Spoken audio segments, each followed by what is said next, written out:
सबसे पहले मैं जिग्नेश भाई को बहुत बहुत धन्यवाद देता हूं और साथ में डॉक्टर बीबी चौहान जिनकी मदद से आज मैं यहाँ पर बैठा हुआ हूँ। और ब्रह्म कुमारी आश्रम के लिए के सभी सदस्यों को मेरा बहुत बहुत प्रणाम और सभी साधकों को मेरा नमस्ते। मेरा नाम अशोक मंडल है और मैं झारखंड का ही रहने वाला हूँ। मेरा जो घर है वो विद्यासागर है, वो जामताड़ा डिस्ट्रिक्ट में पड़ता है और यहाँ से दूरी लगभग 5 घंटे की है। तो मुझे कल एक्चुअली जिग्नेश भाई का कॉल आया कि आप जो है एक दिन के लिए कम से कम यहाँ पर आ जाओ। तो मैं सूरत में गया था इनका शिविर अटेंड करने के लिए। शिविर तो नहीं था लेकिन वहाँ पर इनका सेंटर है, एनडीए सेंटर, वो मैं अटेंड किया था कुछ महीने पहले। और मुझे कैंसर एक्चुअली 2023 में हुआ था, 2023 दिसंबर में। आज पूरी लगभग 2 साल होने वाला है और 4th स्टेज का लंग कैंसर, जिसमें डॉक्टर ने मुझे बोला कि आप 2 महीने से 6 महीने तक ज़िंदा रहोगे। तो मुझे लगा कि ये तो बहुत बड़ा बात बोल रहे हैं। तो फिर उसके बाद मैंने सोचा कि जब मैं इसमें ज़िंदा ही नहीं रहूँगा तो मैं दूसरे चीज़ों के लिए प्रयास करता हूँ। तो मैं आयुर्वेदिक सेंटर गया, होम्योपैथिक सेंटर गया। मैंने आयुर्वेदिक का भी बहुत दिन ट्रीटमेंट करवाया, लगभग 1 से 1.5 साल तक। और साथ में उसी समय मुझे यूट्यूब में मैं सर्च मारता गया तो डॉक्टर बीबी चौहान जी का वीडियो एक मिला जिसमें जिग्नेश भाई भी थे। तो कहीं शिविर लगा हुआ था और ये बता रहे थे एनडीएस के बारे में। तो फिर मुझे लगा कि ये क्या चीज़ है, इसमें मैं कैसे रह सकता हूँ। लेकिन मैंने एक चीज़ पॉजिटिव किया कि जब मुझे प्रॉब्लम हुआ ये कैंसर का, तो मुझे लगा कि खाना मुझे नहीं खाना है। तो कितना खाना खाना है, तो मैंने एक श्लोक कहीं पे पढ़ा था कि एक भुक्तम सदा आरोग्यम, द्विभुक्तम बलवर्धनम, त्रिभुक्तम सदा रोगम। तो ये मैंने कहीं पे आयुर्वेद का कोई श्लोक मैंने पढ़ा था। तो मैंने क्या किया, मैंने सुबह को सिर्फ फ्रूट्स खाने शुरू किया, सिर्फ फ्रूट्स, कच्चा फ्रूट्स। और 4 बजे शाम को मैं रोटी या चावल खाता था पका हुआ। तो वो मुझे पता नहीं था कि मुझे पका खाना कि नहीं खाना, लेकिन उससे भी मुझे फ़ायदा हुआ। उससे मेरा कम से कम ये प्रॉब्लम जो था, गले का प्रॉब्लम, ये गला जो था मेरा पूरा बैठा हुआ था, ज़रा सा भी मैं बोल नहीं पाता था। तो वो धीरे धीरे ठीक होना शुरू हुआ। तो इसलिए मुझे कहीं ना कहीं विश्वास था कि अगर मैं कच्चे चीज़ों पर जाऊंगा तो मुझे ज़्यादा फ़ायदा होगा। लेकिन एनीमा के बारे में मुझे आइडिया नहीं था बिल्कुल। एनीमा मैंने आयुर्वेद में ट्रीटमेंट करवाया तो वहाँ एक बार एनीमा करवाते थे, लेकिन वो एनीमा उतना इफ़ेक्टिव नहीं हो पाता था क्योंकि फिर भी उसके बावजूद भी गैस बनते थे। और बॉडी आपका अगर एल्कलाइन नहीं है तो बीमारियां बढ़ती है। तो हम जो फ्रूट्स खाते हैं या फिर जो भी वेजिटेबल्स खाते हैं वो हमारा एल्कलाइन होता है, हमारे बॉडी को एल्कलाइन बनाता है।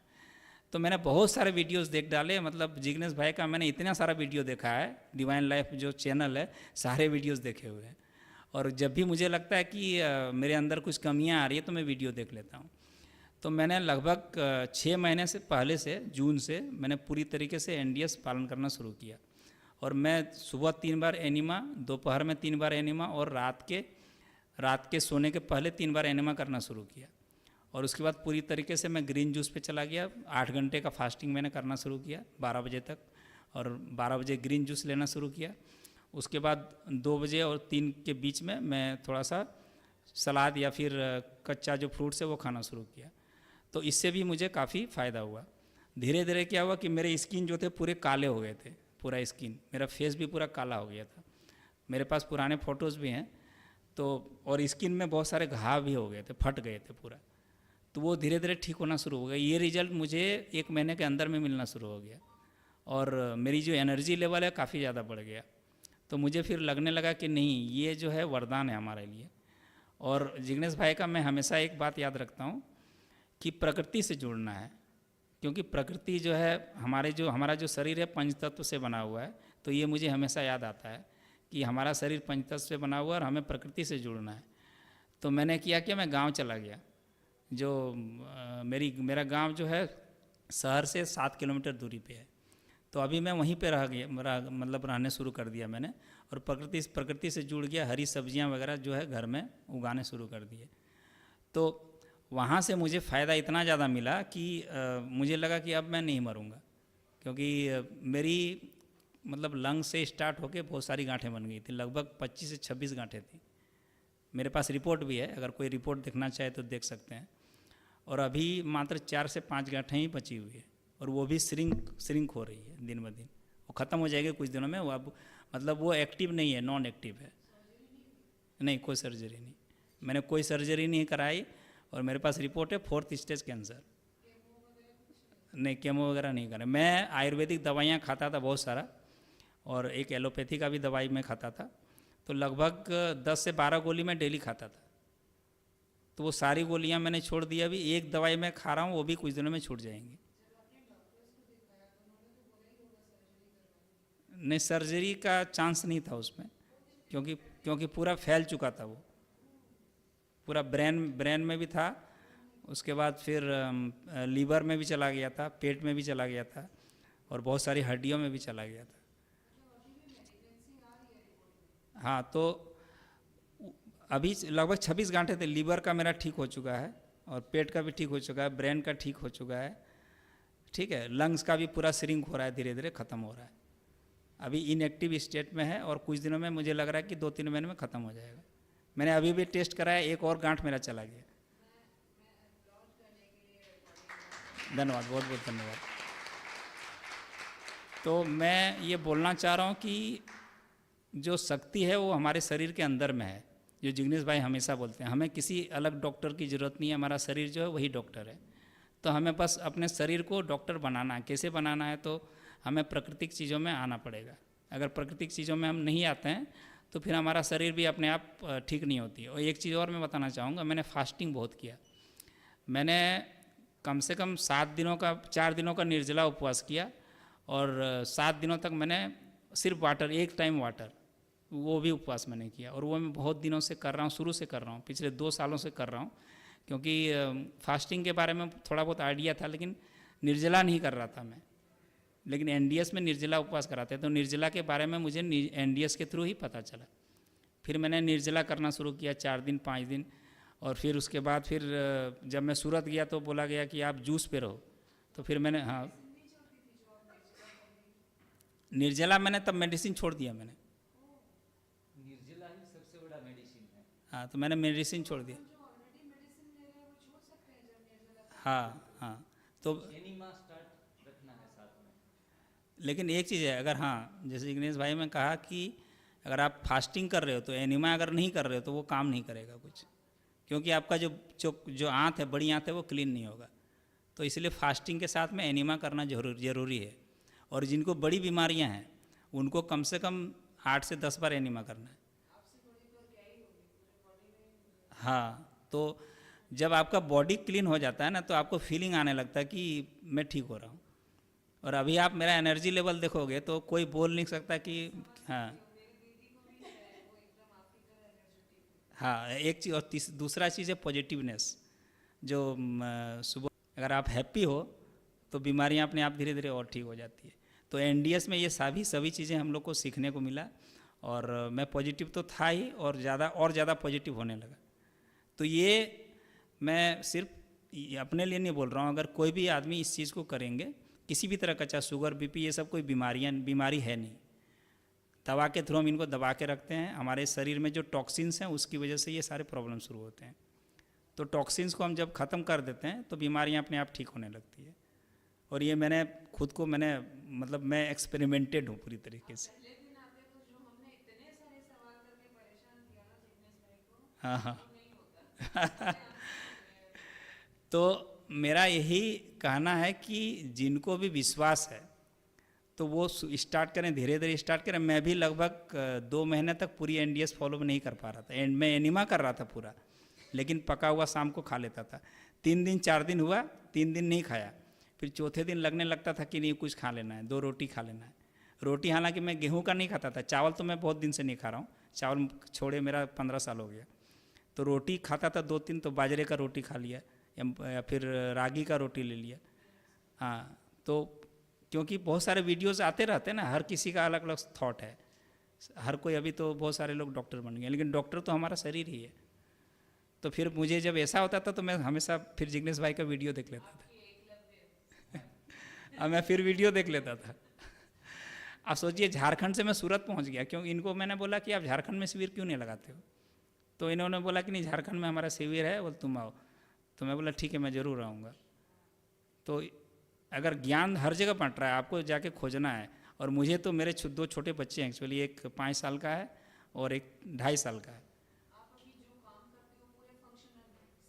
मैं आपको बता दूं, मैं एक सॉफ्टवेयर इंजीनियर हूँ और I am working in Kolkata in Ericsson from past more than 18 years, ठीक है। And I travelled all over the world. मैं बहुत जगह घूम भी चुका हूँ। तो मैं एक ईरान का एक्सपीरियंस बता रहा हूँ आपको। मैं ईरान भी गया हूँ, तो वहाँ पे क्या है ना, सब लोग नेचुरल हैं। मतलब वो मैंने देखा वहाँ पे लोग सलाद खा रहे थे जिसमें गोभी था, खीरा था, टमाटर था और भी कुछ सब्जियाँ मिला के वो कच्चा खा रहे थे, जो चीज़ आज हमको एनडीएस के थ्रू सीखने को मिल रहा है। और उनका स्किन बहुत ग्लोइंग था और वो बालों में कलर नहीं लगाते थे। हाँ, वो कलर नहीं लगाते बालों में, हम लोग कलर लगाते हैं। साबुन तेल वगैरह का बहुत कम यूज़ करते हैं वो लोग, केमिकल का। तो वही चीज़ आज जिग्नेश भाई और इनका जो बीबी चौहान सर हैं वो सिखा रहे हैं हम लोगों को। तो सबसे जिग्नेश भाई के लिए तो मैं, सही बात है कि इनको बहुत बहुत धन्यवाद देता हूँ। और ख़ासकर ये बहुत ही अच्छा काम कर रहे हैं, लोगों को सिखा रहे हैं। और मैं चाहता हूँ कि मैं भी इनके साथ हमेशा जुड़ा रहूं और अपने क्षेत्र में थोड़ा सा और काम करूं, और ये हमेशा ऐसे ही शिविर लगाते रहें। और किन्हीं को भी अगर मेरी कुछ ज़रूरत पड़े, कुछ पूछना पड़े, तो मेरा फ़ोन नंबर भी आप ले सकते हैं और हमसे बात कर सकते हैं। फ़ोन नंबर बता दीजिए। हाँ, मेरा फ़ोन नंबर आप लिख लीजिए।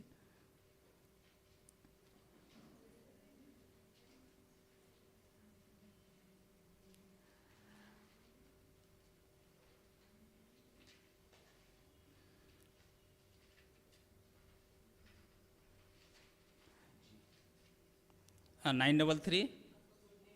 मेरा फुल नेम है अशोक मंडल, अशोक कुमार मंडल एक्चुअली लिखता हूँ मैं।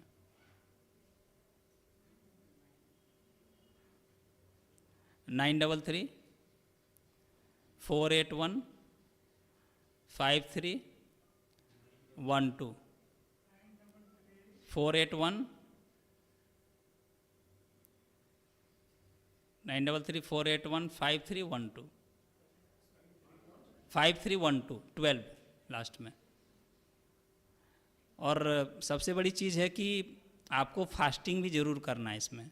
फास्टिंग इसलिए करना है क्योंकि जब हम फास्टिंग करते हैं तो ऑटोफेजी के बारे में आप लोग सब ने पढ़ा होगा। तो वो ऑटोफेजी जनरेट होती है।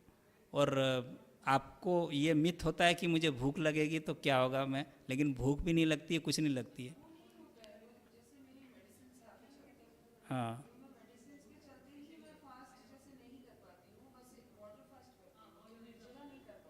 तो वो मेडिसिन भी छूट जाएगी कुछ दिनों में। हाँ, मैंने अभी सारी मेडिसिन मैंने छोड़ दी है। 10-12 मेडिसिन मैं खाता था, उसको छोड़ने में मुझे 2 महीने लगे। तो 2 महीने के बाद मैंने खुद से छोड़ दी। अब डॉक्टर तो आपको नहीं बताएगा ना। हाँ, डॉक्टर तो आपको बोलेगा कि दवा लेना है। तो मैंने जब मुझे रिजल्ट मिलना शुरू हो गया ना, 2 महीने तक मैंने नहीं छोड़ी। मैं तो वही बता रहा हूँ कि 2 महीने पहले मैंने एनडीएस फॉलो किया, तब तक मैंने नहीं छोड़ा। और उस बीच मेरा वो 8 घंटे का उपवास भी नहीं हो पाता था, क्योंकि मैं सुबह 9 बजे मैं दवाई खाता था। लेकिन मैंने क्या किया, कच्चा खाना और जूस खाना शुरू किया। और उसके बाद मैंने एनिमा करना शुरू किया। एनिमा मैं 9 बार करता था दिन भर में। मैंने 5 घंटे से 6 घंटे में बाथरूम में रहता था। और ये बहुत बड़ा चैलेंज है आपके लिए। मतलब आपको लगे कि जब मेरा मौत निश्चित है तो आप क्या करोगे? आप वही करोगे जो आपके लिए, बॉडी के लिए अच्छा होगा। तो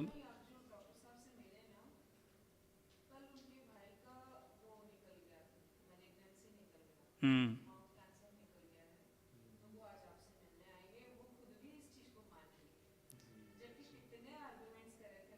हाँ जी, हाँ जी। चलो बहुत बढ़िया, इनसे भी मिल लेंगे तो तो क्योंकि एविडेंस भी मिल जाएंगे और कुछ रिपोर्ट्स भी आप हाँ, मेरे पास रिपोर्ट है। तो दे सकते हैं।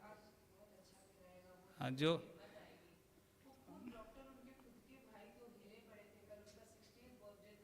हाँ हाँ।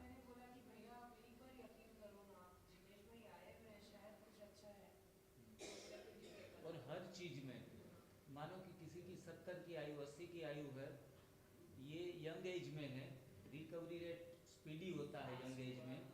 कई सिचुएशन ऐसी आती है कि जहाँ से मैंने पहले दिन भी बताया था कि हर एक कैंसर्स में 10 में से 7 लोग रिवर्स हो जाते हैं, बल्कि 30% रेशियो ऐसा भी है जिसमें हम आराम से मर सकते हैं, आराम से मर सकते हैं, कोई पीड़ा तकलीफों से काफ़ी हद तक बच जाते हैं।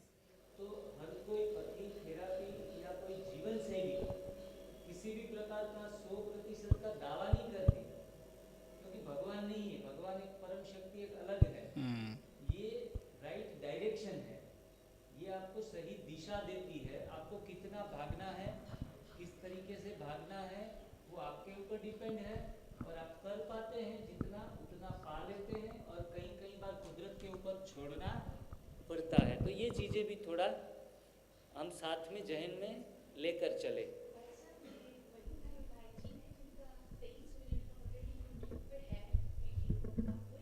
हाँ जी, हाँ जी, पिछला एक वीडियो रखा था उनका, सूरत वाला। हाँ जी, हाँ जी। तो ऐसे चमत्कार होते हैं, और चमत्कार एनडीएस में बनते हैं, लेकिन चमत्कार करने के लिए खुद को पूरा उस चीज़ से सहयोग भी देना पड़ता है खुद को, और अपनी जान की बाजी लगा देना, मतलब तो इसमें परिणाम मिलते हैं जितना भी मिले। अंदर से असंतुष्टि नहीं। एक सुंदर बात उन्होंने ये भी बताई कि ऑलवेज बी पॉजिटिव, जो मिला है उनसे खुश रहते रहते आगे निकलते जाओ। अभी फ़िलहाल भी 4-5 जो गांठें बता रही है, फिर भी आप उनके चेहरे पर या इनकी बातों के ऊपर कोई नेगेटिव साइन या कोई चिंता की एक लकीर नहीं है। और मैं एक्चुअली मैं अपना काम जो है 2 महीने सिर्फ नहीं किया था मैंने। 2023 में मुझे दिसंबर में कैंसर हुआ, जनवरी और फरवरी मैंने काम नहीं किया ऑफिस का, बाकी उसके बाद मैं काम कर रहा हूँ। उसके बाद मैंने नहीं, मैं जॉब तो कोलकाता में कर रहा हूँ, हूँ झारखंड से ही। हाँ, सबको पता है, क्योंकि देखिए ये तो कोई छिपाने वाली बात है नहीं। अगर मैं छिपा लूँगा तो हाँ, जर्नी के बारे में अभी पूरा सारे मैंने बताए नहीं है, क्योंकि मैं क्या क्या कर रहा हूँ अगर मैं ऐसे चीज़ अगर बताऊँगा तो हो सकता है कि वो जॉब में थोड़ा प्रॉब्लम हो जाए मुझे। तो इसलिए मैं मतलब अभी ऐसा होता है कि मैं काम से मतलब रखता हूँ, मैं ऑफिस का काम कैसे भी करके कर देता हूँ, तो उसमें मुझे ज़्यादा प्रॉब्लम नहीं है। लेकिन वो ऑफिस वालों ने भी सपोर्ट किया, उनको लगता है कि ये कुछ दिनों में मर जाएगा, तो फिर ज़्यादा कुछ नहीं करना है, जो भी होना है होने दो, काम कर रहा है होने दो। तो लोगों का थॉट ये, मैं ये भी बता रहा हूँ कि मेरे अगल बगल में 4-5 और कैंसर पेशेंट थे जो मेरे साथ ट्रीटमेंट करवा रहे थे, वो सारे लोग मर गए। लेकिन मुझे लोग इस भावना से देखते हैं कि ये लड़का अभी तक क्यों नहीं मरा है, ये क्या करता है। मैं सही बता रहा हूँ, इस सोच से लोग मुझे देखते हैं। और लोग क्वेश्चन कैसा पूछते हैं, आपको ये भी बता रहा हूँ। एक एक्सपीरियंस में ये ज़रूर बताना चाहूँगा। लोग पूछते हैं कि कैसा लग रहा है, ये नहीं पूछते हैं कि आप कैसे हैं, ये नहीं पूछते हैं, ये पूछते हैं कि कैसा लग रहा है। मतलब आपको बीमारी हो गया तो आपको कैसा फील होता है, अच्छा फील होता है, बुरा फील होता है, हाँ हाँ, कैसा लग रहा है। तो ये मुझे लोग क्वेश्चन पूछते हैं। मैं पूछता हूँ कि आपको कैसा लग रहा है। जो समाज है, एक चीज़ और है कि जब कोई बीमार होता है तो बहुत सारे पड़ोसी हैं और रिलेटिव आके देखने आ जाते हैं। हाँ, सारे समाज को थोड़ा चेंज करना है, तो वो चीज़ नहीं करना है, तो वो करना नहीं। आप फ़ोन से बात कर लीजिए, कोई प्रॉब्लम नहीं है। और उनको ये फील नहीं कराना है कि आप बीमार हो, बीमारी के बारे में चर्चा ही नहीं करनी है। हाँ, ये तो हमको अपने घर वालों को सिखाना पड़ेगा, ये तो अपने आप तो मिलेगा नहीं किन्हीं को। हाँ,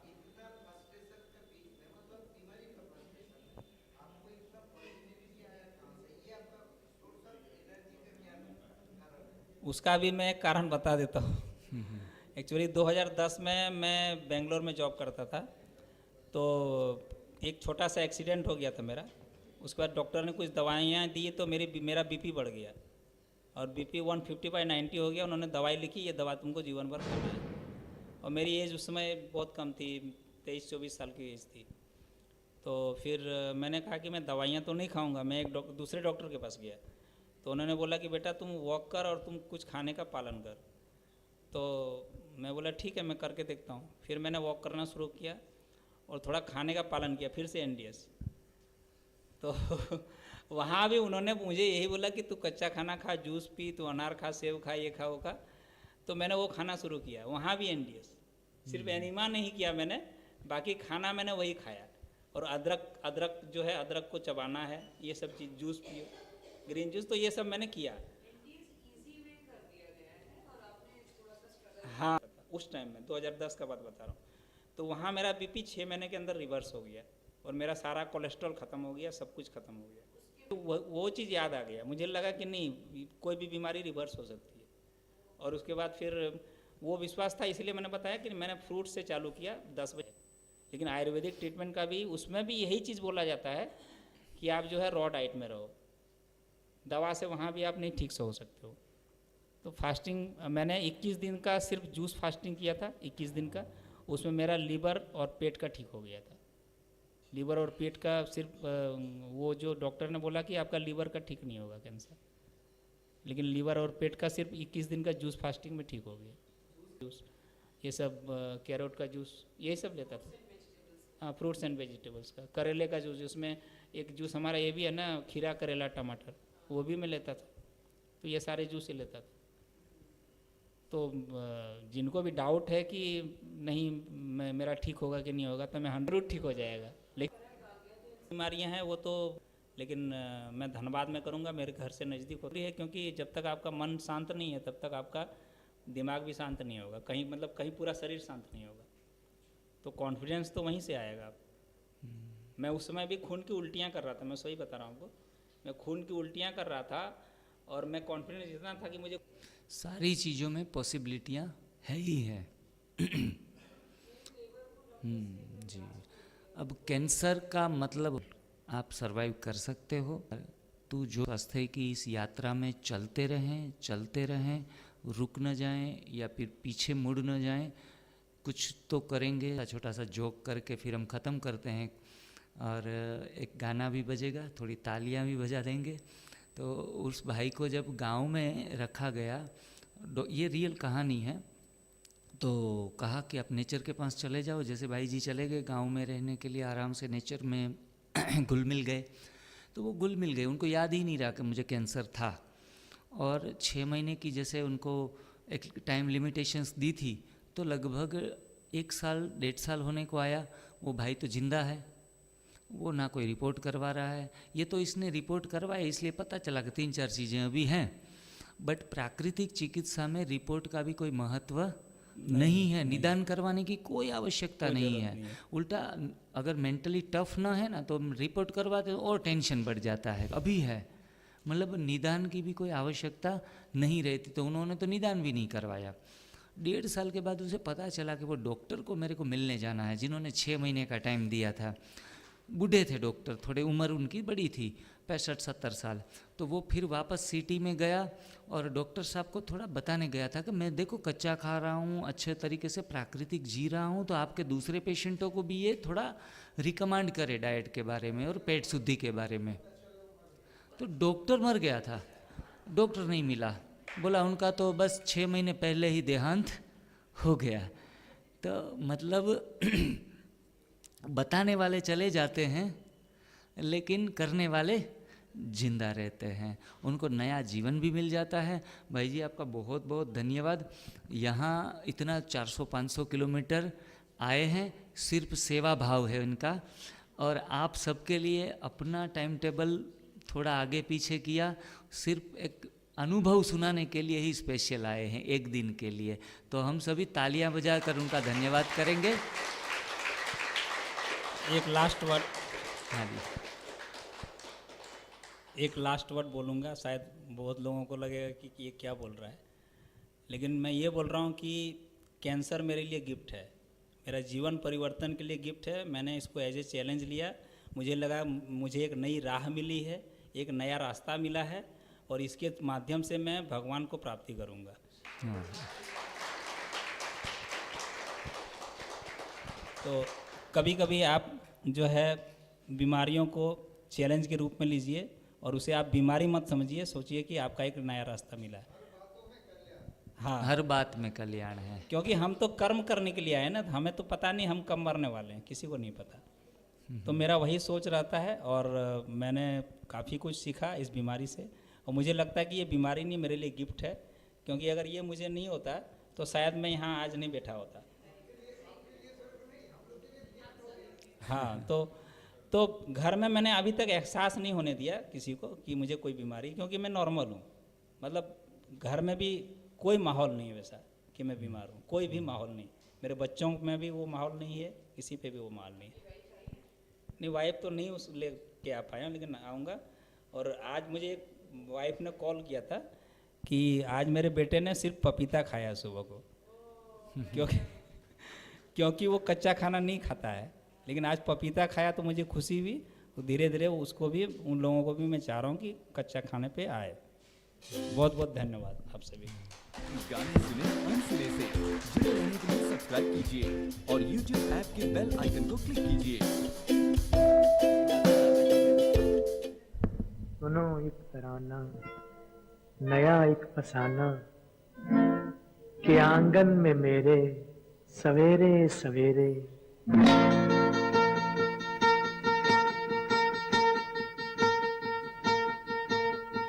एक बंजारा गाए जीवन के गीत सुनाए, हम सब जीने वालों को जीने की राह बताए। एक बंजारा गाए ओ,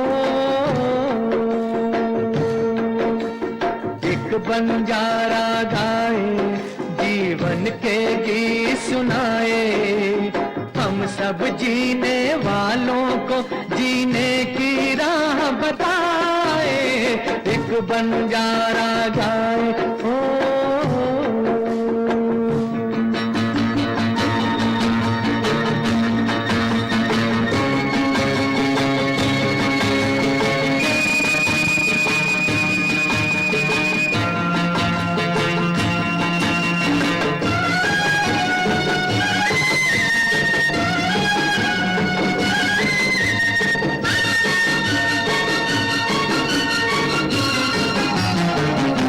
जमाने वालों किताबें गम में खुशी का कोई फसाना ढूंढो।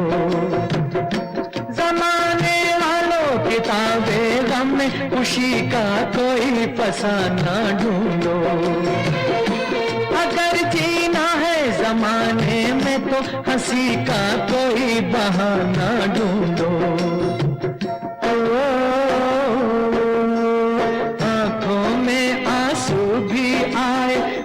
आकर मुस्काए, एक बंजारा गाए जीवन के गीत सुनाए, हम सब जीने वालों को जीने की राह बताए। एक बंजारा गाए ओ,